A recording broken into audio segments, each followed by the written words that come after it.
Okay, great. All right, welcome everybody to the March 2025 CSTN webinar. Our topic for today, it's not March, it's April. Oh my goodness, I've just lost a month of my life. It's actually April, it's the end of April. Um, this month's session, our topic is Change is Hard, Leadership Makes It Easier, how to lead staff and shelter guests through shelter transformation.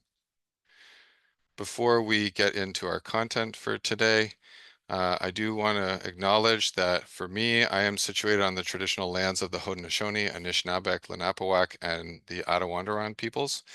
I want to honor and respect the history, languages, and culture of the diverse Indigenous people that call this territory home. And it's a tremendous privilege for me, and I'm grateful to have the opportunity to live, work, and play on this land. But I also want to recognize too that CSTN is a group of shelter leaders and folks working in housing and homelessness um, across the entire country. So from coast to coast to coast, we acknowledge the ancestral territory of all Inuit, Métis, and First Nations people that call this land home. I subscribe to land acknowledgements by personally stating what I can do as a treaty person. I encourage others to seek learning and discourse about Indigenous communities.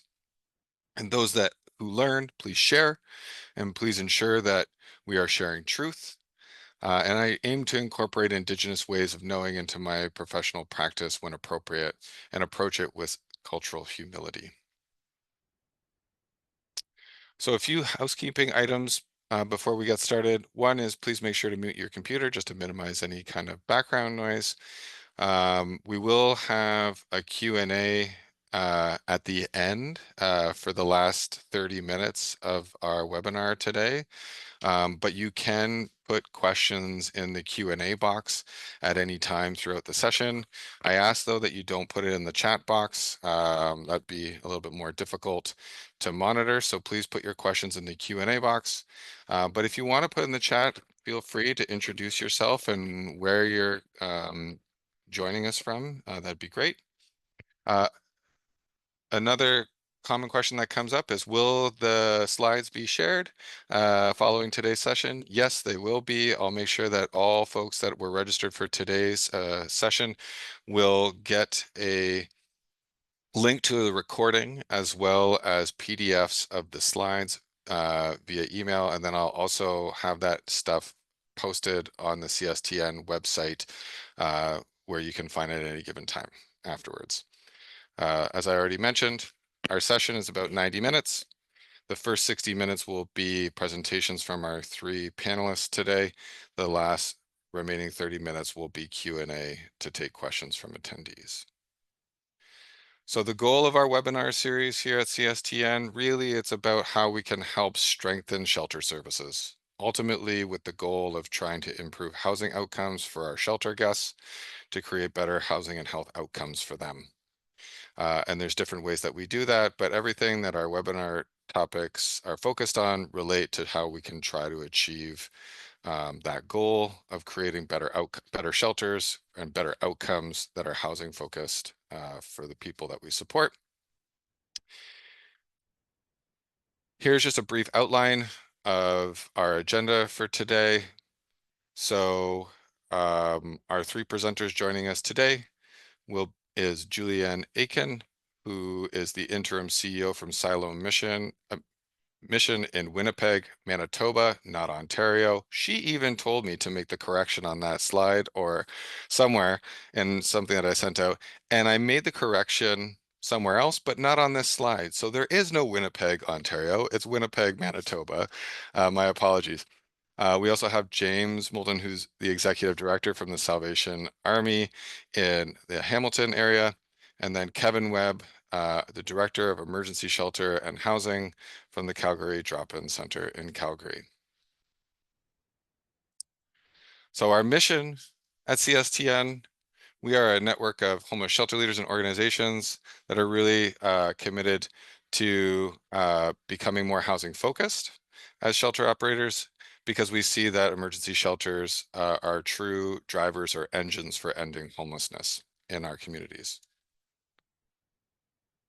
Some things that we do at CSTN, we do a lot of resource development and capacity building. So you may also be familiar with some of the stuff that we host on our website, various resources from different communities across Canada and the United States, varying from everything from like diversion tools, rapid resolution tools, pet policies, things like that. So we want to be able to make sure that there's lots of stuff that can be shared. So if you're exploring into new areas, you don't necessarily always have to feel like you're creating it from scratch. But we are also working towards trying to develop national guidelines and a certification process for what it means to be a housing focused shelter. So our hope is that in the coming year, we'll be able to share with you more about that. We're super excited about that as that process is kind of underway.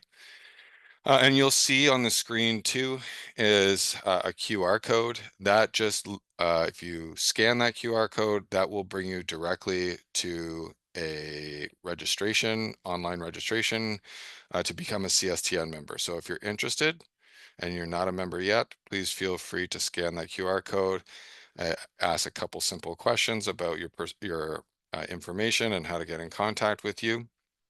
But just so you know too, membership is free. And there's no real commitment to being a member other than, you're just interested and open to the idea of shelter transformation work. But you can decide how little or how much you're involved in the network. We have some members that are really active and help with webinars or produce content, and we have others who are a little bit more passive and just, take in information and are part of like distribution lists and things like that. How we can support you as a shelter operator or a community responding to homelessness. There's a few different ways that we can do that. There's our webinar series that are hosted monthly on the last Wednesday of each month at 12 Eastern time. But we also have different tools that we host on the site that I already mentioned. And one of those includes like guidelines for housing focus and low barrier shelters, as well as a self-assessment tool that acts as a bit of a questionnaire that helps you gauge kind of where you're at in that journey for that transformation to becoming more housing focused. So please feel free to take a look at some of those things. Here's what the website looks like, the landing page, and there you can see at the top of the screen is the tab for the resources and the webinars to click on to find some of the stuff that I've mentioned.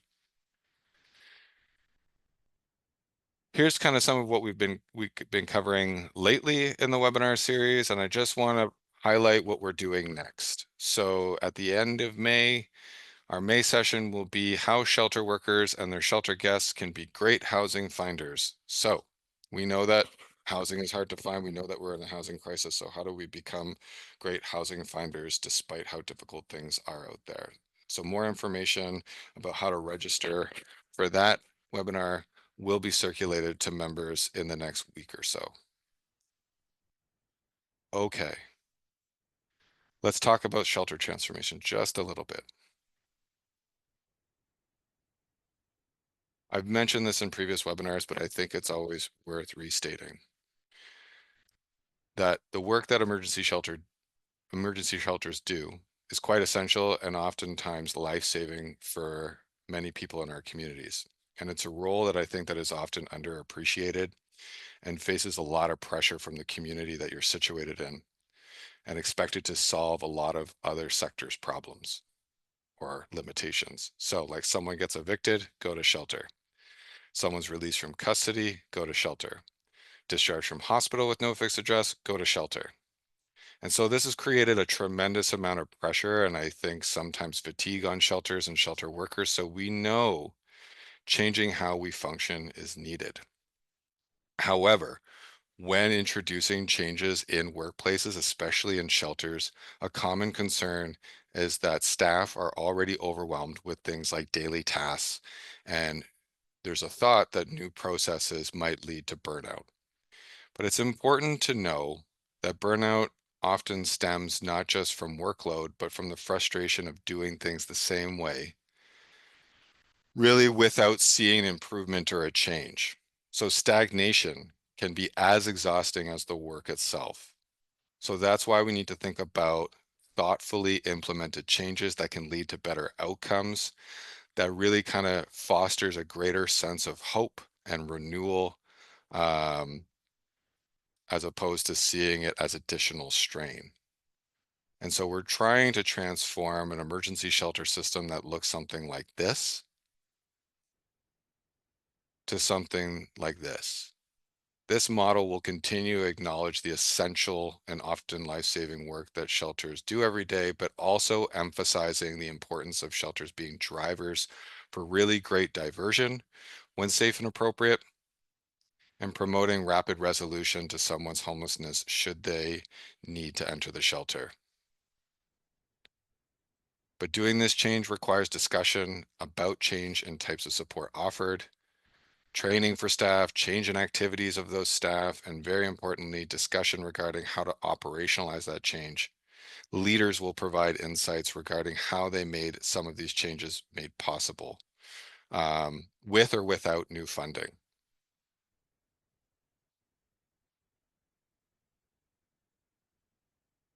But why is change so hard? Well, change is hard, and perhaps throughout we might ask how you're feeling at different points with your relationship with CSTN about the changes that can be made in your organization. But I think this slide really captures really well the movement that people go through when they think about change. So you might be a shelter who's thinking a lot about change, but have different feelings about it. And you might even see the need, but you don't necessarily know what that could look like or how to go about doing it. So that's where it can move into kind of confusion. Like, what steps do we take? How does this impact day to day?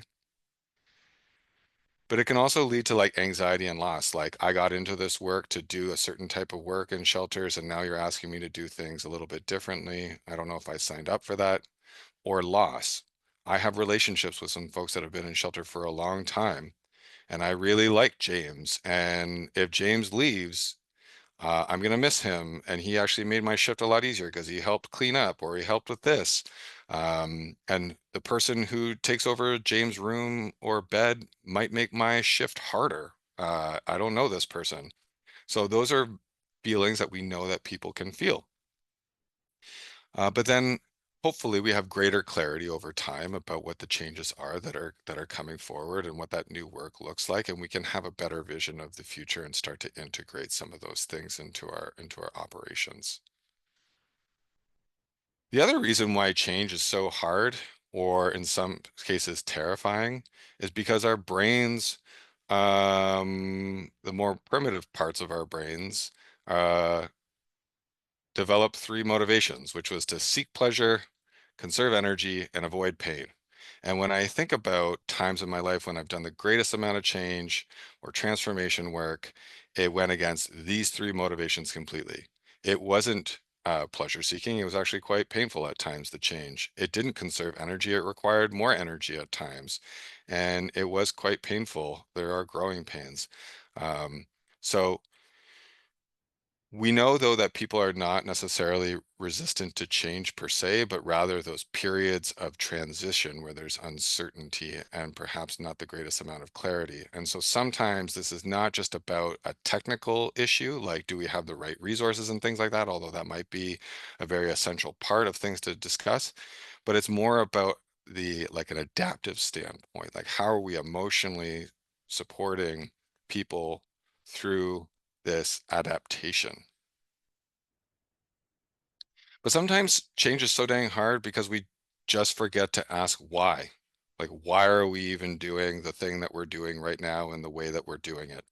And the example that I give here is a daughter asking her mother, like, Mom, like, I saw you cut the end of the roast off before putting it in the pan and throwing it in the garbage.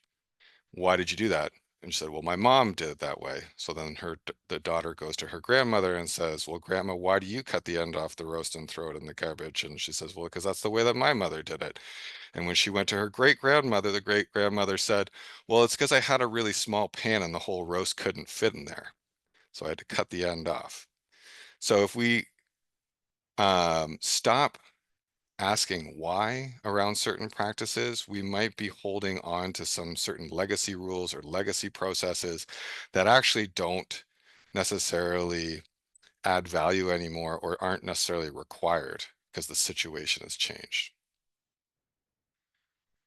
So today's speakers. As shelters shift towards a more housing-focused and lower barrier model, leadership plays a crucial role in guiding that transformation.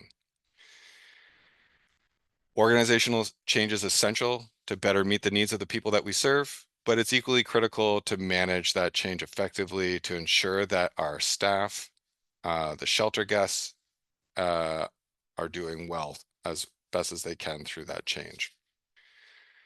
So it's interesting because in preparation for today's webinar, I had a meeting with our speakers. In that meeting, I referred to them as transformative leaders. And I think it made each one of them a little bit uncomfortable. Each one of them quickly wanting to let me know that they didn't see their approach or what they were doing at their shelter to be necessarily transformative. And I think this is quite common when I meet with people who are doing transformative work. They have a tendency to not view what they're doing as transformative and tend to minimize what they're doing or state that it is just something that should be done, right? So I wanted to share with today's speakers and everyone on this call the traits and best aspects of a transformative leader. So first is focus. Transformative leaders focus on long-term program and system-wide change by motivating teams and communities to embrace bold new approaches. Check, all three of these people do that. They invest in staff growth, encourage innovation, and create a culture where people feel inspired and want to contribute to meaningful change. I've heard that about all three of these people. And lastly, they push boundaries, they question outdated policies, and they advocate for progressive evidence-based solutions for social issues. So another check for that. So look for those characteristics or those traits within yourself when you're thinking about change and leadership of change within your organizations. Focus, invest, and push. So with that, I will pass things over to our first speaker, and I'm going to queue up her slides. Is Julianne Aiken from Silo Mission. I also see too that there's folks that have raised their hands. I'm just going to take a moment here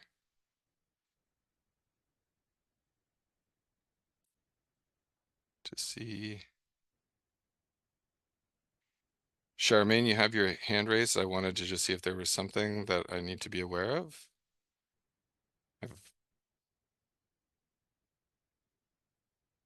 Sorry. Oh, okay. It's just, and then for Rebecca as well, is it just accidental hand raising?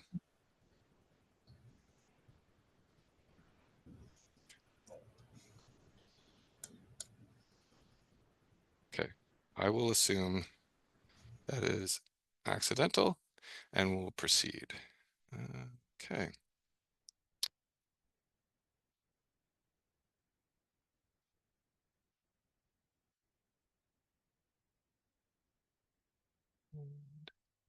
Oops, give me one moment here.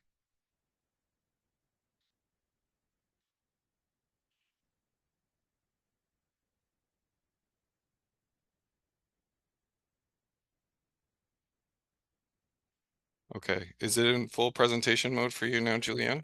It is, yes. Okay, great. Well, thank you for that thoughtful introduction, Grant, to all of the speakers. So if you're at the point of considering change management, it's likely you've noticed that something is misaligned. And this should prompt questions about what the change should look like, how big it will be, and whether it's even possible. This all will have both hard and soft costs, and you'll have to weigh out these costs when considering the change. So it might mean shifting resources, including finances, time, employees, departments within the organization to make the change possible. So 6 key costs we've identified for the changes that we've made are: do we have the trust, the resources, the knowledge, the skills, the time, and the drive?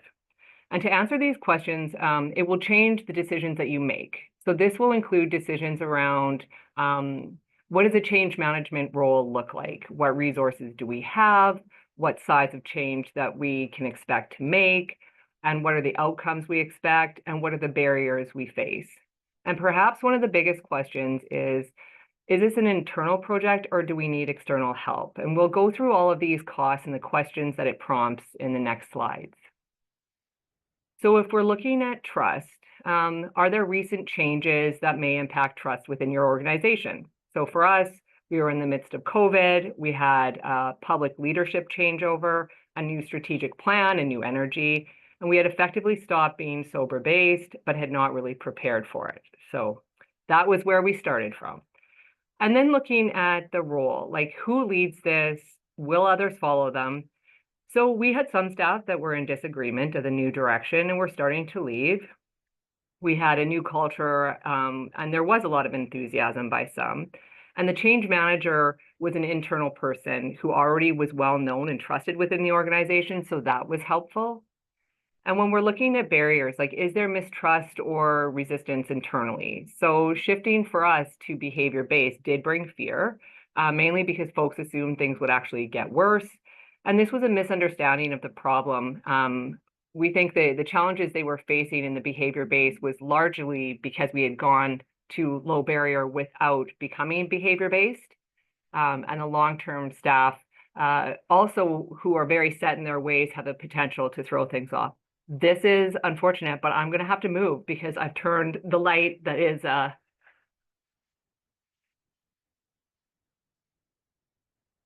I'm back. Sorry, so you can see me. And then moving into outcomes, can we sustain the change culturally? So because of staff turnover, consistency and training will be necessary. Being able to track and report on the outcomes was critical, but we weren't currently good enough at that. And making sure that we hire people who can get in line with the new direction so that they can kind of jump on board right away. So the second consideration is, do we have the resources? Like, what are we already trying to do? So thinking about, for us, we were trying to do a lot of things at the same time, including a leadership change. So consider that when you're thinking about the change that you want to implement within your own organization and the size, like the bigger the change, the more resources needed. So for us, we were making 3 big changes at a time. So we were looking at becoming housing focused, behavior based, and data driven. So the size of the organization at the time, we were around 140, 50 staff, and now we're over 200. So that was a lot of people to bring along for this change. So think about your own organization and how that may impact you. And the resources, the budgets, grants, time. So do you need somebody dedicated? Do you need a dedicated position? So we applied for an 18-month grant for a full-time position. And that allowed us to do things like pay for travel so that the person could go to other shelters, paying for training with Ian DeJong, which we did in partnership with another shelter in the sector, and then funds to support decisions that we made for diversion funds and paying an outside consultant when needed. And we did that throughout the process. So barriers and competing priorities or staff feeling stretched. So in response to these barriers, we deliberately freed the change manager of almost all their day-to-day tasks and the freedom to ask, understand, and come with questions and possibilities. And I think that that's really important. You need somebody, or you want to give them, equip them with the power or the influence to bring forward the things that they're hearing and seeing to the people who make decisions. We also felt like somebody who already understood our organization and the culture would be ideal. So we went with somebody internal. It often takes longer to train somebody to understand the culture and the way that the organization works than it does to train them on how to do change management. That's can be taught pretty easily at a basic level. And then looking at, do we have the knowledge? So is there a gap between the vision and the operations? So does the change needs to address some of the key problems so that the direct service staff feel like they can get on board and agree with this.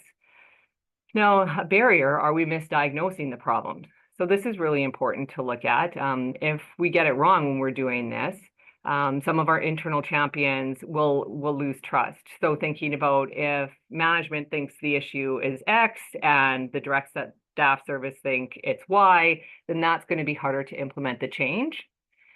And when we're looking at knowledge, do we have the knowledge that we're trying to implement? So that again kind of brings back the thinking about the costs that might be involved of do we have the internal knowledge or do we need to go external? At different points in the process over the 18 months, we had external support.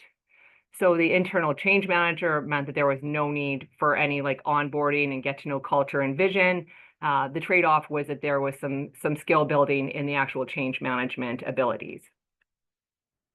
So in looking at the outcome, like important to be able to define what success looks like, of course. So define the outcomes you're looking for, figure out what metrics you need, and then how to track those metrics.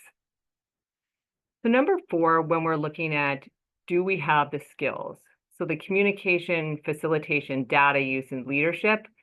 So what we did that I think anybody can do if you've got internal ability is doing focus groups, town halls, dot surveys, like that you can all do internal and is great data. Reviewing incident reports, which you would have already internally to understand a baseline. And for our housing focus shift, we did stay mainly internal and we included developing our own why for the training to help motivate and engage staff. For the role, do we have somebody like thinking, do you have somebody internal already that could take on this role? So for some organizations, it might be a person or it might be a few people. You could have some internal champions. Ideally, spread like throughout the department is best, and not it doesn't always have to be direct service. You want to have people throughout the organization that believe in this change that's taking place. And then barriers. Do we lack specialized capabilities? For our behavior-based change that we made, we did hire a consultant. So we had focus groups, consultations, and we had the consultant work with a community and our staff to help us develop a framework and then do the training for our staff in order to understand how to implement this with community. And then looking at outcomes, like can we follow through with the plans that we're learning? So even though management or leadership feels like it's embedded in the culture, with staff turnover, it's very important to continue with the training, likely every year. It might be for sure every 2 years or possibly more depending on how quickly staff change. When we're looking number 5 at the time, so are we in a moment that allows for reflection or are we reacting? So consider what's happening in your shelter now, what's happening in shelters in your area, and what's happening across Canada. What does the literature say about what we should be doing? What are you hearing or learning? I mean, like in networks, just like, webinars like this, when you're hearing something and going like, oh yeah, okay, that's maybe a change that we should be looking at. In resources, like the time and the resources is often overlooked, like time as a resource. So you don't want somebody to feel like this is a make work project for them when they're super busy already. So it might be reasonable if you say didn't have the funds to do external to even start with like a small housing focus committee. So you could have one staff from different direct service departments. They meet for 2 hours a week. They read Ian's book. They watch his trainings. They meet with other shelters in the sector, and they bring back findings and suggestions and trainings to all staff. So trying to remember that there's always places to start, even if you are not sure you can go full on into something, or if you really don't have the financial resources. So the size of the change to consider, larger shifts require long-term time investments. So that's where you'd consider dedicating a role to this versus a committee based on the type of shift that you're doing. And it could also help inform whether you use internal or external resources, or like how we did, which is a combination of both. So the role, can someone be freed up enough to own the process? So do you have somebody, again, internal who can champion this? And in smaller organizations, it's not always this way, but it might be easier to implement some change, but probably harder to dedicate one staff for this. So for example, changing the culture in a staff of 15 might be easier, but you likely won't have somebody to dedicate. If your organization is larger, you might be able to free up some space or time from somebody's day-to-day work, but there's more internal momentum to overcome. And then for number 6, do we have the drive? So are staff energized or fatigued? And I would argue that they could be both at any given time, and often so is leadership, right? But something to consider is the commitment and the overall where people are at. So does it feel like more work, or um, is this going to resolve one of the challenges that people are already facing in their work? Sort of speaking to what Grant was saying about change is hard, but often like fatigue comes from feeling like we just keep doing the same thing and it's not working, and that's frustrating. So the shift for us to being housing focused was all about resolving the tension that staff felt around it being a band-aid solution to the problem, right? We want people in housing because housing's a solution. Our shelter isn't the solution to homelessness. And then the shift to like for us to become behavior based was establishing new expectations for our spaces after years of inconsistency and upheaval. So for barriers, like looking at resistance or apathy to change, does staff feel like the change is needed? Do they agree with the change you're proposing? How you answer those questions will impact the change's success. And the role, will this person or the team, if you choose, keep pushing even when it's hard? Because it absolutely will be hard and there will be ups and downs. So are they committed to pursuing this and tracking the changes? And also, it's very important, I think, what impact they have and influence they have as part of the discussion at a leadership level. Like for our changes, the change manager joined the executive meetings in order to inform the executive team of what was happening. So it was important that they held a lot of information, they had a lot of freedom to ask a lot of questions, and they also shared what they learned. And that helped to inform the executive decision making, which in the end is more based on what direct service and community needs than maybe sometimes management or executive has ideas about things. So that is my spiel on why that's very important. And then the outcome, is there a long-term belief in the transformation? Can we show short-term, like quickly some successes, whether that's through data of the changes or just stories that we can share with the team?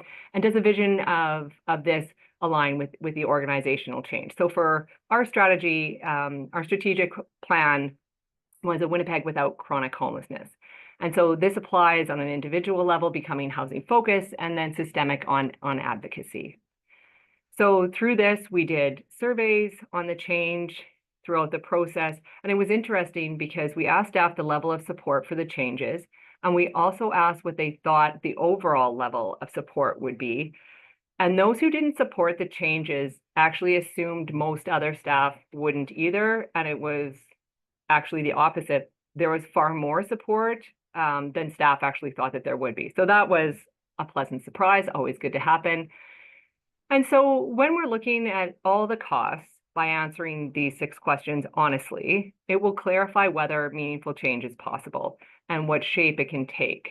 So being realistic about your organization's current capacity and the culture, not just our aspirations, investing early in trust, resources, knowledge, skills, time, and drive will determine the long-term success. And of course, remembering that sustainable change is not a project, it's a culture shift. Thank you.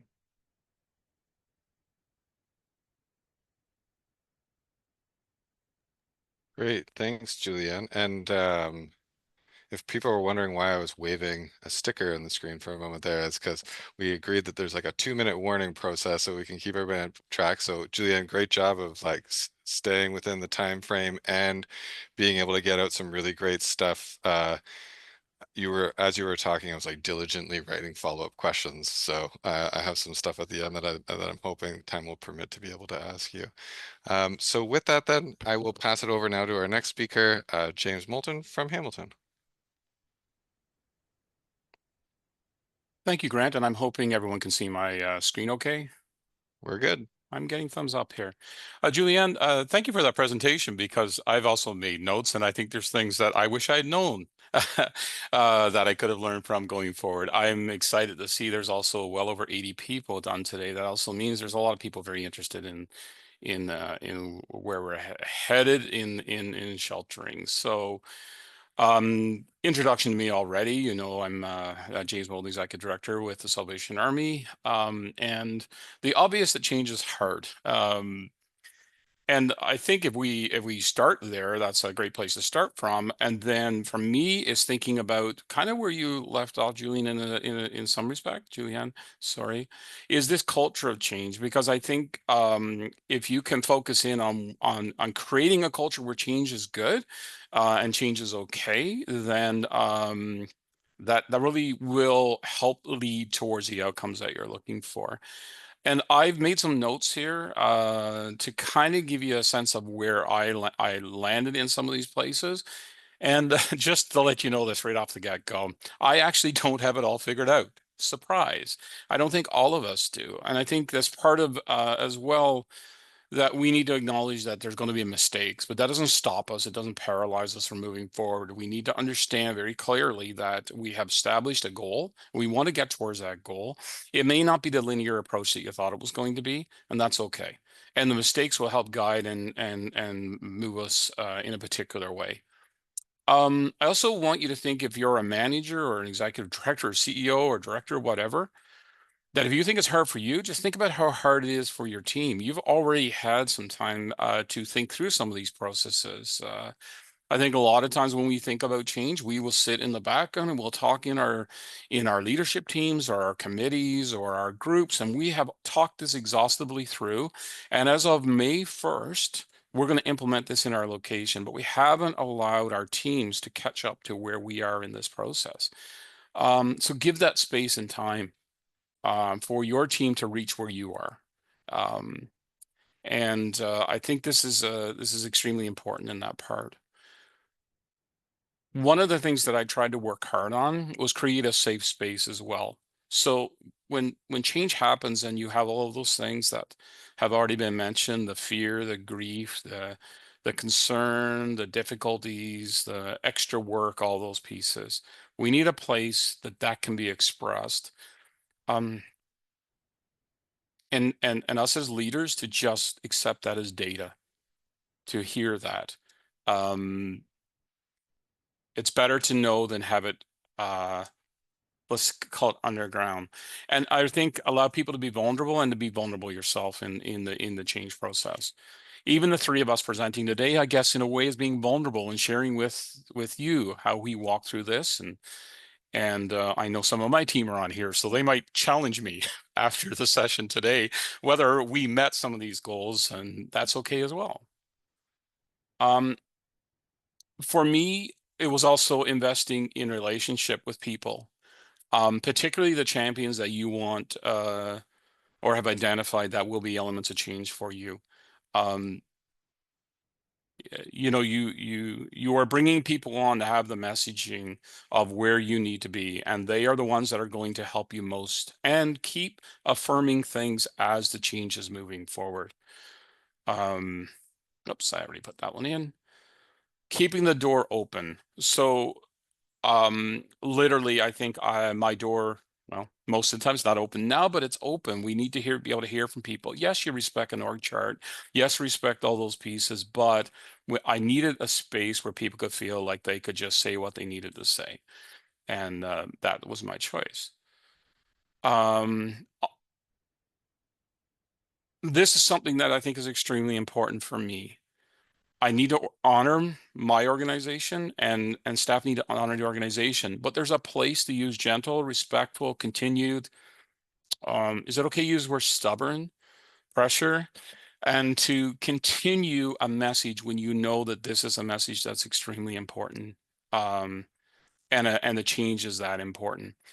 Some of the organizations here, perhaps including my own, have been around for a long time, and that change has been in a particular process has been embedded in us. It actually almost identifies who we are. And so the organization may need to walk through that change as well. And this is something that I find important.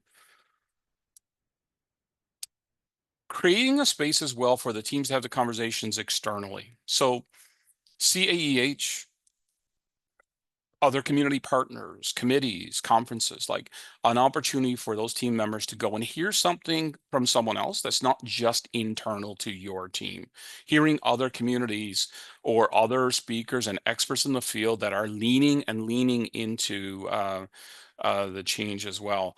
I just pulled this out a little bit as a bit of a piece because sometimes me saying it is different than that expert who's also able to come in and say that. So that external profit, if I can put it that way. And framing our conversations with the new language. So when we were talking about going from I'll say an abstinence basis to a behavior basis, for example, and Julianne, I think you mentioned that earlier as well. We would hear people say, or even from a housing focus perspective in the shelter, for example, John will never be housed. And trying to frame that conversation, say, okay, let's step back for a second. Let's frame it in our new language, which is what are some of the barriers that are preventing John from being successfully housed, and let's work on that. So we don't work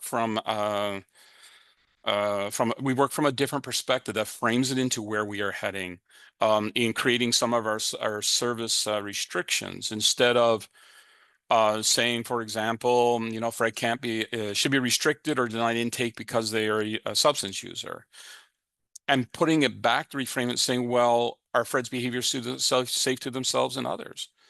Because if it is, then we just remove that barrier and we reframe the language.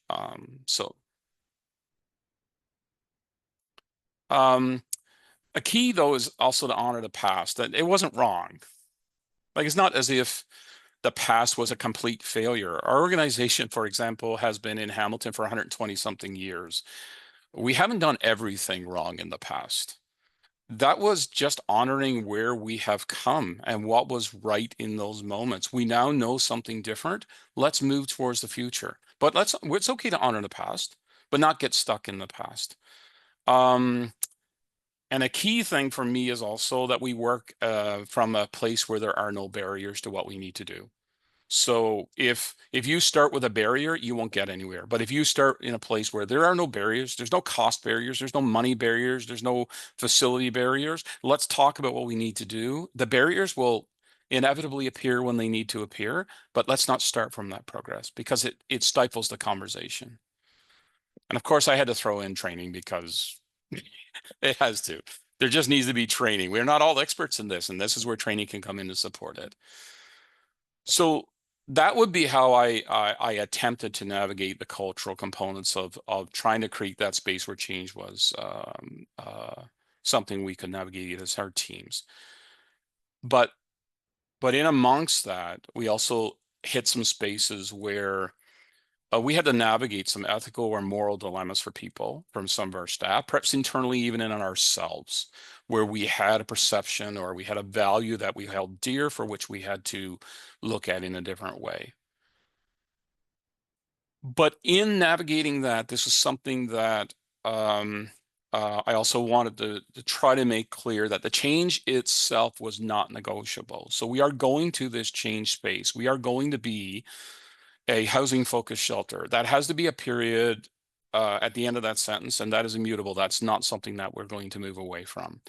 But how we get there might be up for some conversations. So, let's first have our goals. Let's have our policies. Let's have our communication, our principles, our process all in place. Let's set some milestones.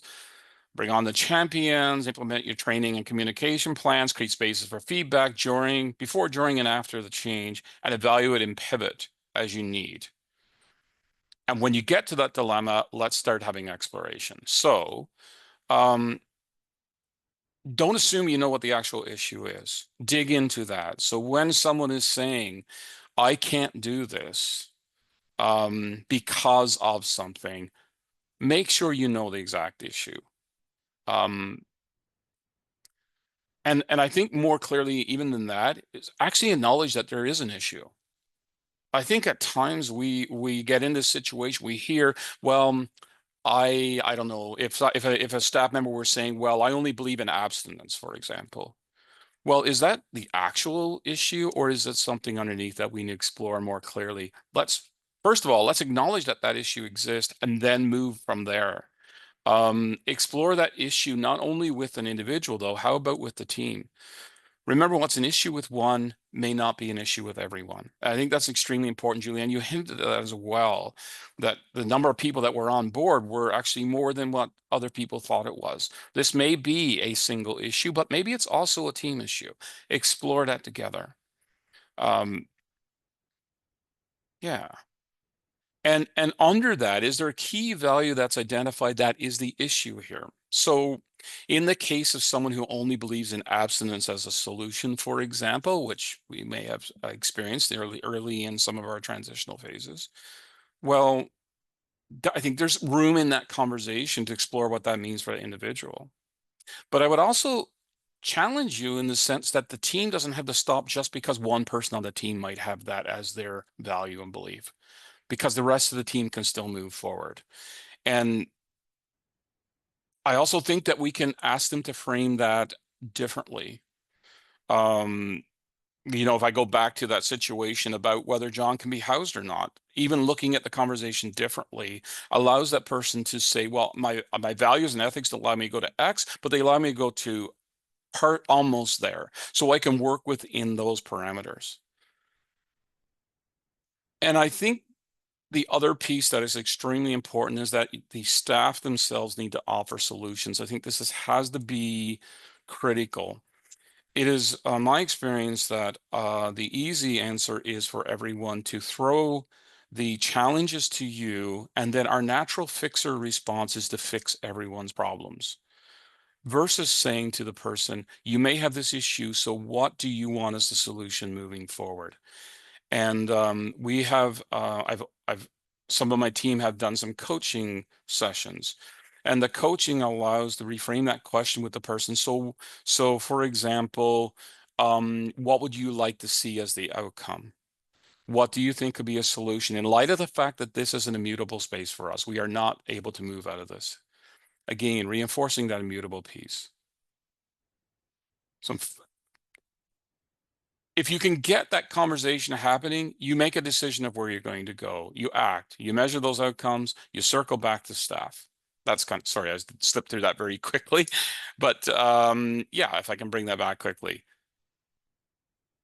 The key is to act, to decide and act and move forward, because it's a forward thing. It's not a stagnant thing.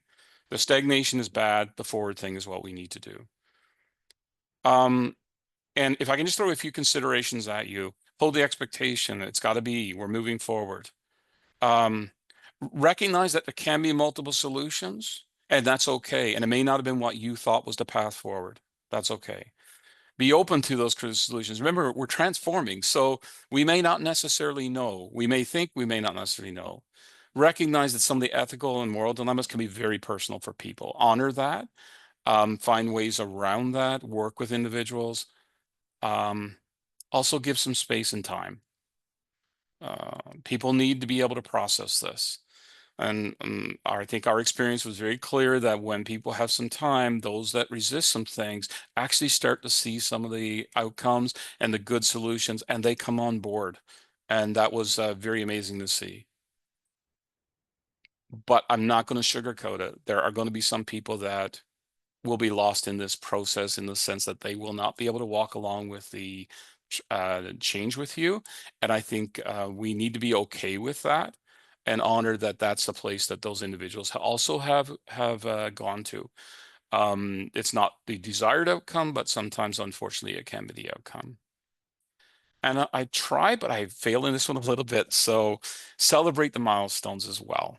They may be small, they may be baby steps along the way, but celebrate them. The team needs to see that some of these changes are pretty dramatic. Join into celebrations on better housing outcomes, lower incidents, or that concern about there being more incidents, and saying, well, actually, they're not. And the team may not necessarily see that, so there's a great opportunity for you to be able to point out some of those things and celebrate together. And I think that's it for me. Thanks, James. And like a couple things that really stood out for me there too was like establishing the immutable, but how we go about it is there's opportunity for discussion and exploration of creative solutions, right? And the other big thing that stood out for me too is, right, we get into these planning rooms and we forget that when we go to try to implement, some of these folks are hearing this for the first time. And so creating enough time and space for people to absorb it, get comfortable with it, ask questions, reflect, that kind of stuff, really, really critical. So thank you for that. Now, Mr. Webb, we could pass it over to you.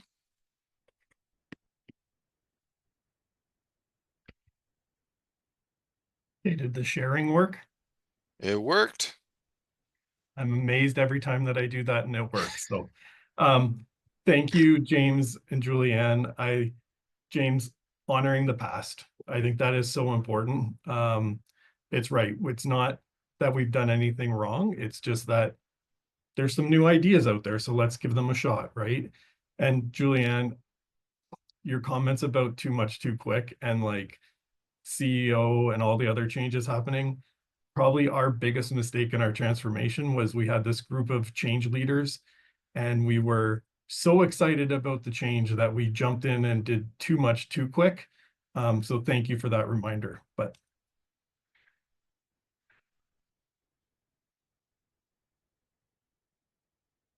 nothing's working for me. Okay, I have a question for everyone.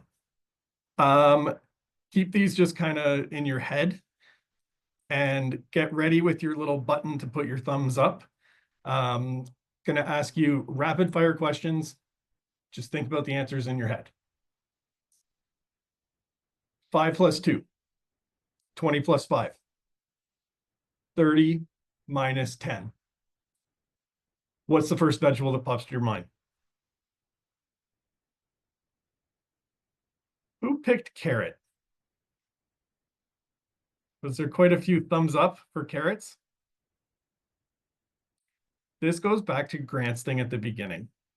So majority of individuals will pick carrot because we are so accustomed to carrots and it's part of a lot of our upbringing where we hear things like eat your carrots because you'll see better at night, or at Easter and Christmas, and it's a staple at dinner. Most of us have had a bunny rabbit as a kid that was a stuffed animal with a carrot attached to us. So we're naturally accustomed to carrots. If you picked a different vegetable, think about it and think about what it was like in your childhood, right? So naturally, we are going to go to what is the most comfortable and safe thing for us as individuals. So for the next little bit and everything we talked about change, start to think, if you picked carrots, start to think about broccoli. If you pick something else, start to think about carrots. So at the DEI, so today I'm going to really concentrate on how we communicated change. We felt that was such an important piece. This was 100% a learned thing that we did not do 100% great at the beginning, but it's continuing to grow. But wanted to just give a quick kind of this change process and things that we looked at when we made our change to be housing focused. As James talked about and Julianne, that importance of making the declaration. We made the declaration that we are going to be housing focused. We are not changing from that.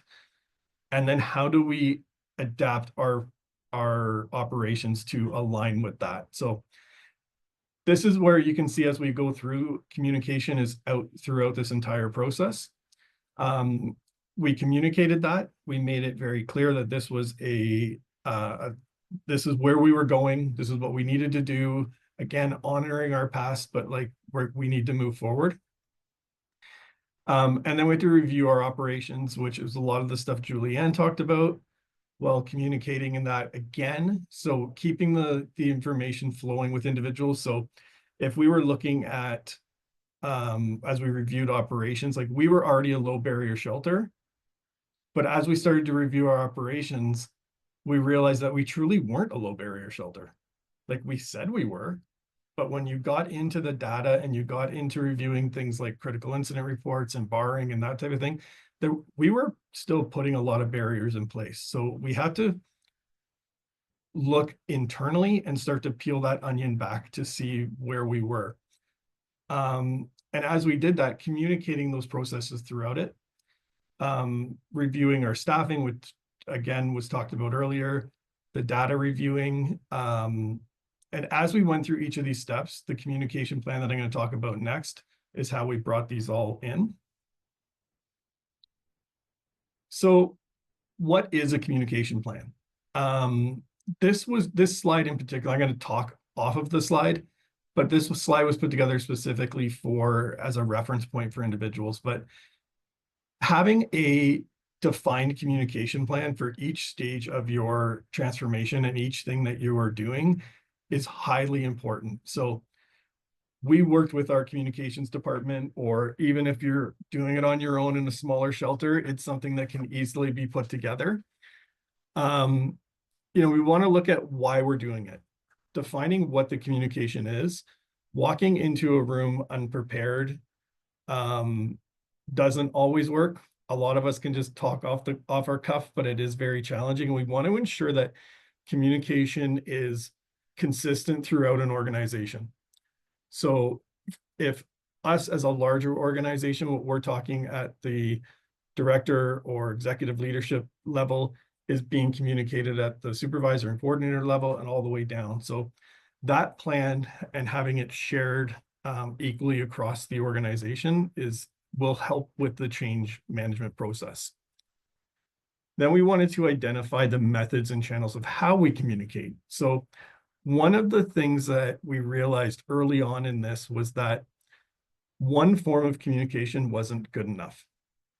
We needed to have things like newsletters and emails and town halls. And, we've done YouTube videos and all of this other things, right? So an array of areas on how we can communicate. We looked at the adult learning pyramid on how adult learners learn and adapted that into our communication plan. And then also targeting the communication plan based on the audiences was highly important too, because we needed to communicate this not only to our staff, but we needed to communicate it to our guests. When we talk about change management, we can't forget about individuals that have been in shelter for a long time, the amount of change fatigue that they're going to feel. When John that James talked about gets housed, if he's been in shelter for let's just say 10 or 20 years, and then all his buddies are like, well, where did John go? Right? There's a lot of change fatigue for individuals that are in shelter. So we had to look at their target audience and how we communicated it to guests, how we communicated it to staff, how we communicated it to our funders, our board, our community partners, and really having targeted communication plans for each of those groups. We also wanted to make sure that we had a set schedule for when we were going to do these communication plans. So presently we have a newsletter. When we started, it was weekly. We've been able to kind of scale it back as we've gone through the process, but having that dedicated time that it was going to happen, even with our town halls, when we were early on in this stage, we were doing them monthly, then that scaled back to quarterly, and we're at quarterly now. Well, I shouldn't say that. We're probably about every 6 months now. But staff and guests knowing that these are happening at a scheduled time, they know that they're going to hear more updates as they come, and you start to hear the conversations of like, oh, like there's a town hall coming up, or like the newsletter's coming out next week. So and I think that this is probably one of the most important pieces, and James talked about it too, but is the actual feedback mechanism. So it's great for us to communicate information out, but how do we get the information back? And being very vulnerable and open with that communication. So some real high level areas there of how we communicated, but to talk like how we actually did it in each different area. So I think we have our different mechanisms of our newsletter, our town halls, our emails, We share our data and outcomes on a monthly basis. We're actually just starting to roll out where we're sharing our housing outcomes on a monthly basis with our guests as well, to start to get that going. But I think leadership presence is probably one of the biggest pieces to the communication plan. And that's not just leadership presence at the town halls or writing the introduction to the newsletter, but actually being there in the crew meetings, being there on the floor, having the conversations with people in that moment when they have a question, being available, like James talked about, having an open door. So our newsletter is a bi-weekly newsletter where we do our updates and that type of thing. We also, piggybacking on comments from both individuals about bringing other experts in, we will link other YouTube videos and other information sessions or resources into our newsletter for people to follow up on. Like each of the Canadian Shelter Transformation Network webinars are in there. So, not just my face or another leader's face always talking about it. Even in our newsletter, we started a piece where it was, what's your why? And it's what's your why for being at the DI and why you work here. And it's a video where every staff member gets an opportunity to do what's their why. And it's all, the questions are based in being housing focused in our change management. And then our town halls, and changing up the town halls. We realized that, one person standing at the front and doing a webinar type situation didn't always work. So we looked at solution focused methods to the town halls, where if we're doing a multiple number of changes, how we can get in-time feedback from individuals and have those conversations and then loop back to. Emails are always great, right? All staff emails. And then I can't stress enough the data and outcomes piece is sharing those successes. When we started the transformation, we realized that we needed to do one big thing that was going to show that it was going to work really well. So we did 100 keys in 100 days campaign, and really engaged all staff in that piece. And it kind of, it started that snowball rolling down the hill.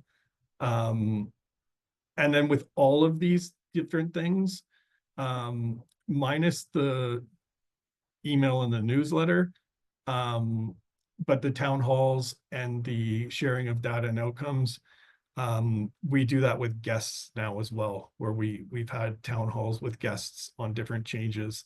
When we incorporated a number of different programs, getting the feedback from people with lived experience was incredibly important for the change process, for the change management. And actually, when our staff started to hear and see us doing it more with the guests, their input, their buy-in was often also a lot better. So that is my super quick on communication plans. I don't know if I was pretty sure the gremlin was coming out in any second. So yeah. Thanks. Thanks, Kevin. A couple things that stood out for me too from yours was I appreciate too, like the breaking it down of like the different communication types and then how you use each type in different ways. But what I also saw at the very start was, in that like steps of transformation, you had like a communication step built in every couple steps, right? So, and I think that that visual really stood out for me of like we're emphasizing the importance of communication throughout our organization at various stages. Otherwise, how do we keep people along this path of change and familiar with what we're doing? So I also want to acknowledge too, Kevin, that you had an exercise where people could have used thumbs up emojis, but somehow when I set up this meeting, it made it so that the attendees don't have the capability of doing that. So I'm sure there's lots of people that would have gave a thumbs up that just couldn't put the thumbs up reaction. I chopped off their thumbs. Well, I also didn't tell you I was doing that and only changed it about 5 minutes ago. So. I'll just also share too that like my initial thought was carrot, and then I was like, I don't want carrot, I want broccoli. Okay, so we're now a big thank you to the three presenters. I think you hit all three of them. I think you can see from their time and their that they spent with us sharing from their experience, the experience and the knowledge that they have, and so super appreciative of what you were able to share with us today. And the other thing that I think too is that like what I hope that it highlights is that there are different approaches in leadership through a change management process. And so I think each one of our presenters today showed some really unique elements from each of their organizations that you can borrow from each of them to create your own adaptation as you're going through this process at your organization. So with that though, we have about 24 minutes remaining or 23 minutes remaining of our time here together today. So I wanted to open it up to the floor to see if there's any questions. I see that there's one in the Q&A box. It's a question for the speakers that perhaps is a little bit off topic. What are the primary skills, knowledge, and qualities that the top-down change leaders would look for in their followers, the people they are leading? So we can put this open to all three folks. So what are the skills, knowledge, and qualities that leaders are looking for from the folks that work for them? I have one, and this is not, maybe it's a quality. Someone who's willing to get in there alongside of me and go. They can be a different, they can push back against me. I love that because I love the challenge. But at the end of the day, we're going to go together. And and with the ability to say, I'm with you to this this scope, this space where we're going to end up to. So it's that it's a partnership of sorts. I think in looking at if the question is about, what are leaders looking for in the staff, or is it more directed as looking for it as a change manager? Sorry, I just want to make sure that because if it's for staffing, I mean, I think similar to what you'd mentioned is also the like how people connect with community. So if that's the purpose of why we exist, and that's why shelters are here, is to serve the people who need the help at the time that they need the help. So primarily, looking at how does somebody engage with community, because other things like we can train staff on how to find resources, and we can train staff on these are the steps that you take when you're having a housing focused discussion with somebody. But like from the get-go, it's much harder if somebody comes in with a real bias and a perspective on community that doesn't hold a lot of respect for where they're coming from and the experience that have led them to start out in our shelter.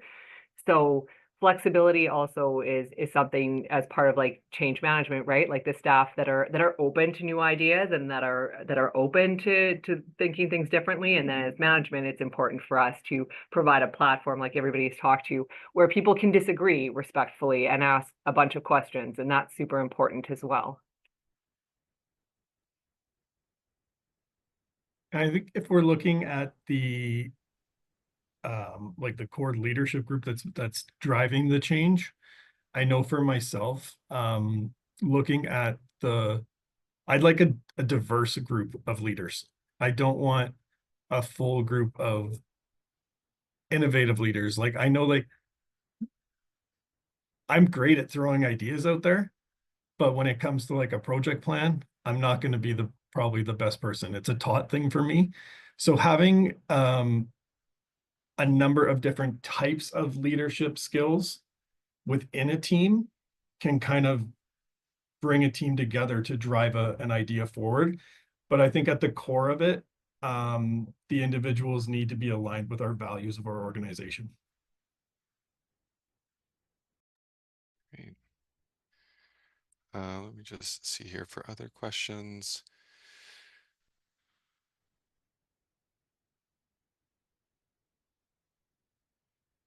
Here's a question. What was the biggest obstacle that each of you faced when implementing a big shift in your organizations? And what would you say was the best tool you used to overcome that obstacle? If you could only pick one thing.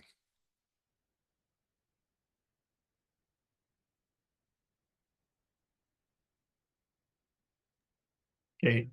I think the biggest obstacle was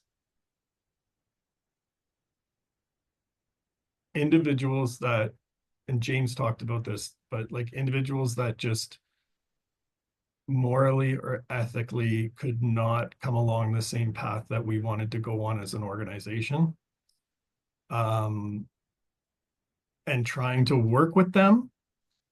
And it was really hard because a lot of the individuals were longtime employees that we all care about.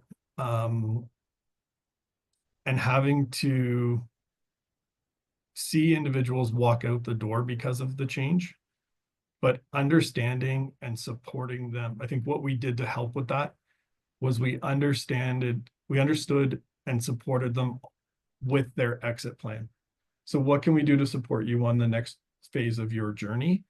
Was how we supported those individuals and kind of got through it. But I think that was probably the hardest challenge as an organization. When as leaders, I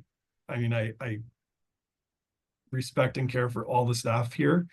But there also was a little bit of a family on the teams as well. And seeing people self-select out was a challenge.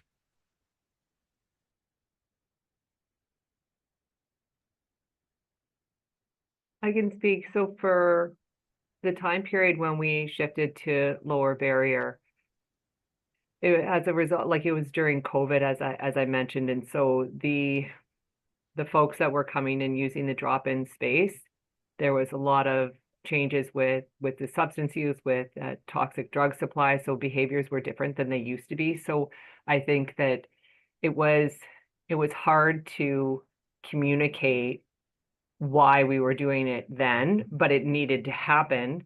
But there was a lot of fear around that it could make things worse because it was just, is this going to be just anybody can come in all the time and there's no expectations now? We're already struggling. And so it was really, and that's where it was very helpful connecting with an external consultant who came in to talk to us and to work with the team. Like we had a dedicated team that would meet, I think it was almost monthly or it was every 3 weeks. And it was direct leaders in the drop-in area who were seeing this. So shifting the language around what does it mean to be behavior based, and it just means that we have expectations. So you just don't have to be sober to meet them. So you could be, say, if our expectation is that you have to be safe and respectful. Some people are respectful and they're under the influence of something. Some people aren't perceived to be under the influence and they can be very disrespectful or using racial slurs against staff or other community members. So that time period with what was coming out of COVID and when we made that shift was definitely a challenge. Yeah, and I think for me, was was this whole idea that this was the right thing and getting people to buy into that and the communication piece. Again, we did have some of the issues, Julianne, as well, around COVID being a part of that challenge for us. But to be very honest, I think how we were to establish that this was the right path forward came from investing in and not a shout out to this organization. There's lots of organizations that can do the same thing, but for us, it was bringing in org code and having an expert come in and just be able to frame the conversation with us and actually to give some feedback and they were able to celebrate that they had come forward and demonstrated that the outcomes were better, but it was this convincing that that's why I said we need to honor the past, because it was honoring that but looking to the future. And to be honest, Ian helped us with that.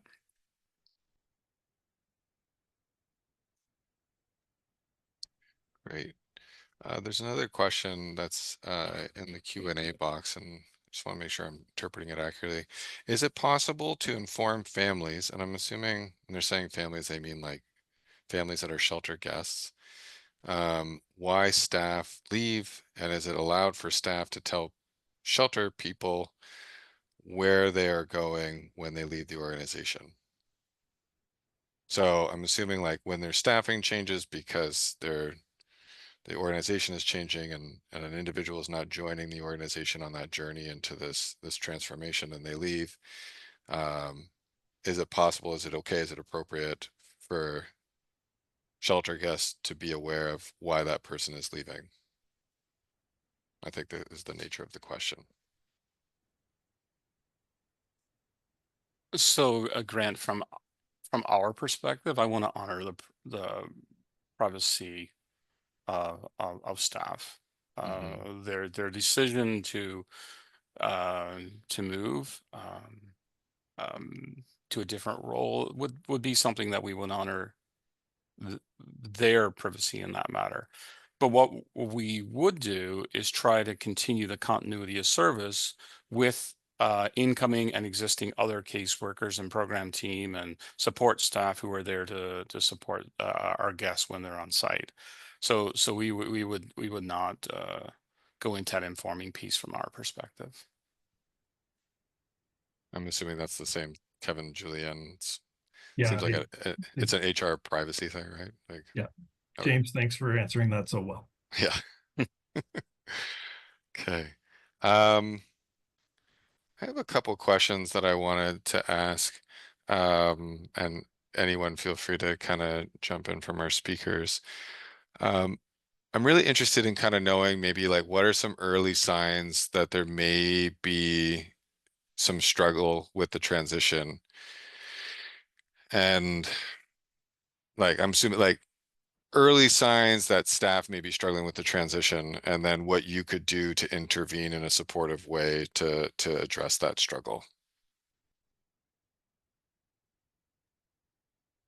I think if you hear a lot of rumors or there's, people are, so staff are starting to talk or you're getting information that people are not happy. So actually hearing that, and whether that's in the form of rumors or that they're coming to tell you that this is hard.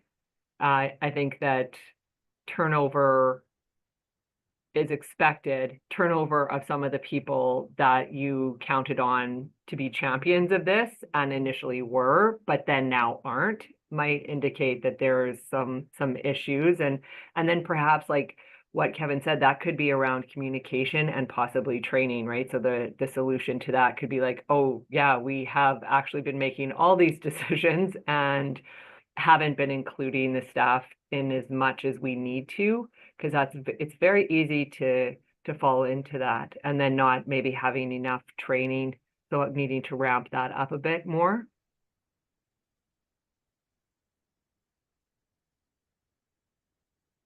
Kevin or me?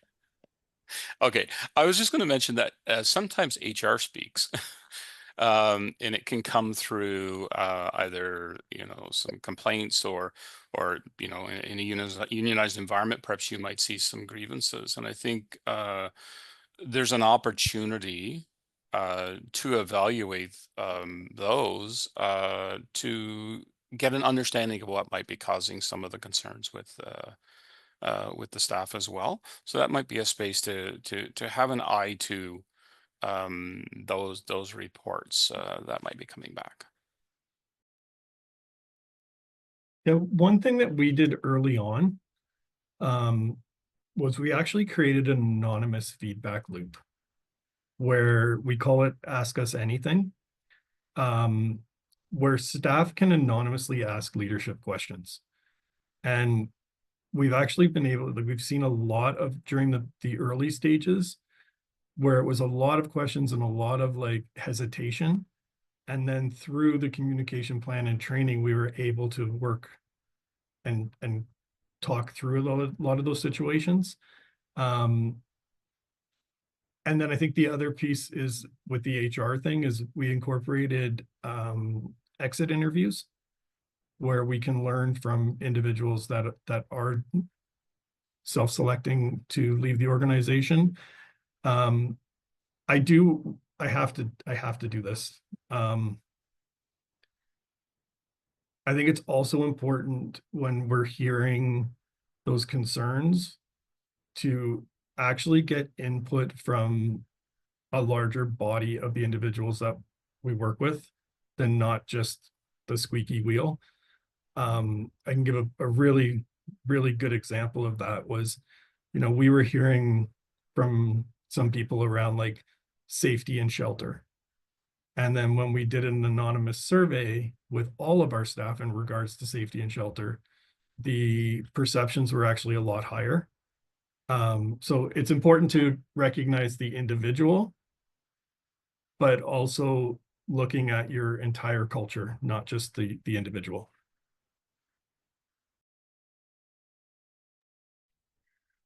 Right. So it could be this piece of like where safety is actually perceptions of safety are quite good or quite high. There may just be with that data, you could say, oh, we need to focus on supporting that in that particular individual around increasing their sense of safety in this work. Great. I'm going to ask a follow-up question that kind of hits on what James mentioned while he was presenting, was this piece around change or transformation really requires, I think, some degree of vulnerability from everybody involved, from leadership to like your managers, your directors, your board, uh, and your staff working every day. And part of what helps with that vulnerability, though, is as James mentioned, kind of like this feeling of like an open door. Um, but I've also been in workplaces before where like someone would say like both um, literally and figuratively, like my door is always open. But staff would say, yeah, but how do I feel comfortable walking through that open door?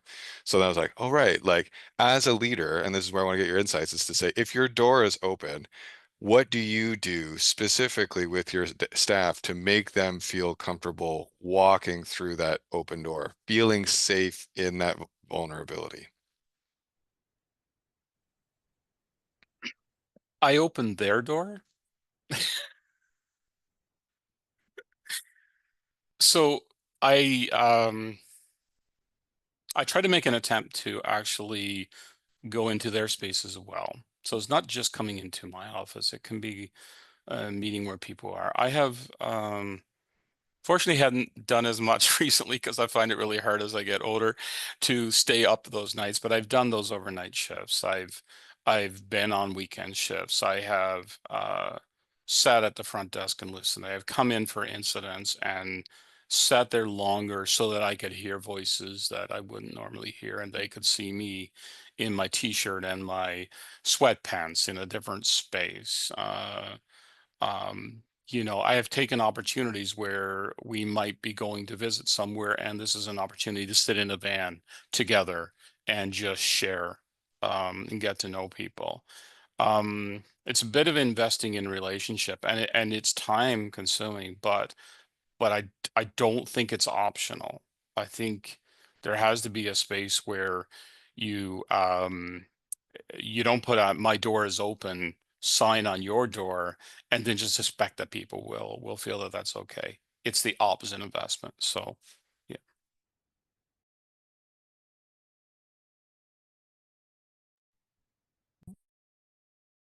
Yeah, I absolutely agree, James. And I think part of it shows when, like, how do we respond when people come to us? So each time you have an interaction, like, do people feel like either something happens that do you follow up? Like, if you're asked a question, do you respond?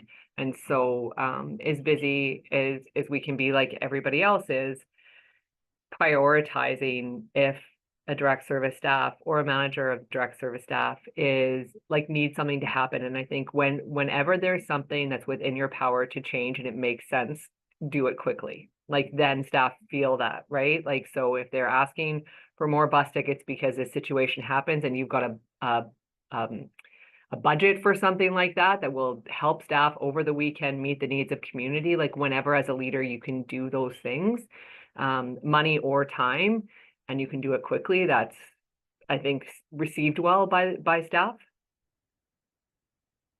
I agree with both Julianne and James, but a big piece of that is that staff presence piece or leadership presence piece I talked about, like being on the floor. Like no one's going to come to my office right away until I go to theirs and have a conversation when they're, standing at a desk doing check-ins and like doing that type of thing, right? So, and then another thing that we started about a year ago now, that has actually helped dramatically, is we have leadership cleaning day. And all the leaders come together for 4 hours, and we literally just hit the shelter and like scrub graffiti and like clean toilets and clean lockers. And it's those little pieces. It's the part of the job that sucks being a shelter worker. And when we're doing it, it's really shown that, and we're starting to see more and more people engaging, not just with shelter leadership, but like our human resources and our finance teams and our maintenance teams. So, yeah. That's great. I see we have a new question in the Q&A. I think this is a good one to kind of take us to our end, and I might assume the answer before, but maybe we just get a really quick yes or no from everybody here. Is the question is, how do you think this new model, I'm assuming it's this new model of being housing focused and lower barrier, helps shelter guests who are heavy in addiction and are potentially more barrier to be housed? My guess is that we're doing all this. We made it immutable, this change, because we know that it creates better outcomes for people that we're trying to support, right? We're making this change not because it creates poorer outcomes, but because it creates better outcomes for our guests. We see more people get housed. We see people have more successful stays in shelter, better outflow, fewer borrowings, fewer incidents. Am I hitting on the mark on that and saying that we're including, like, with people who are in the throes of addiction and more barriered for housing, that we're seeing better outcomes with them as a result of these changes? That's why we do it. Yeah, okay. Head nods. We agree. Okay. Kevin, you look like you're itching to say something there. I am. Okay, let's hear it. One of the things that we do is a quality of life survey 3 months after an individual has been housed, 3 and 6 months. And it blows my mind every time when we've housed somebody that the conversations are like, well, they're heavily into addictions or this type of thing.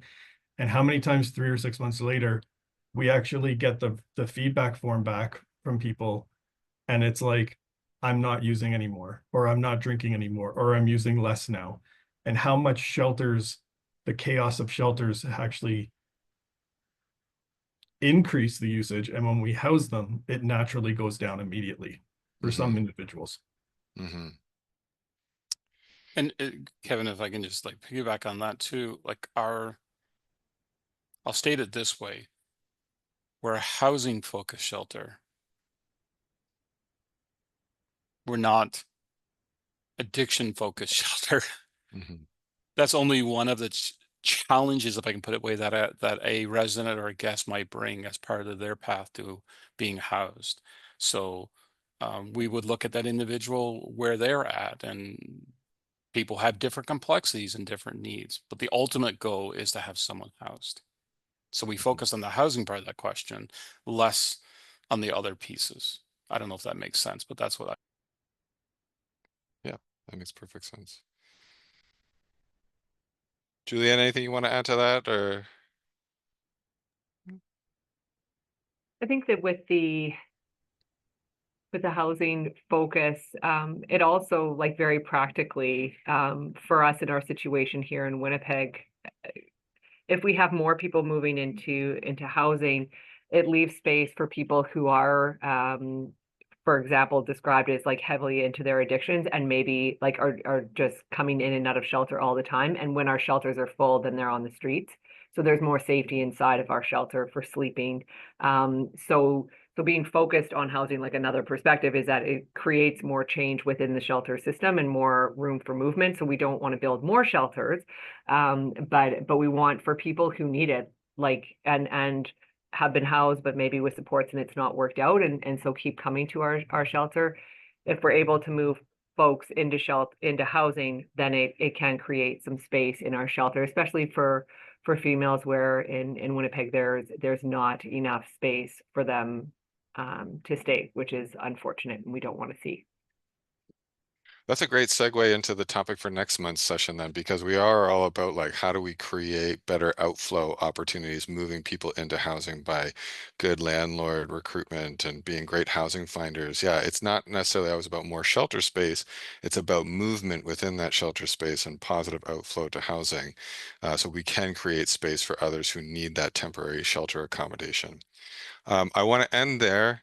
I want to thank all the attendees for your participation or for listening and joining.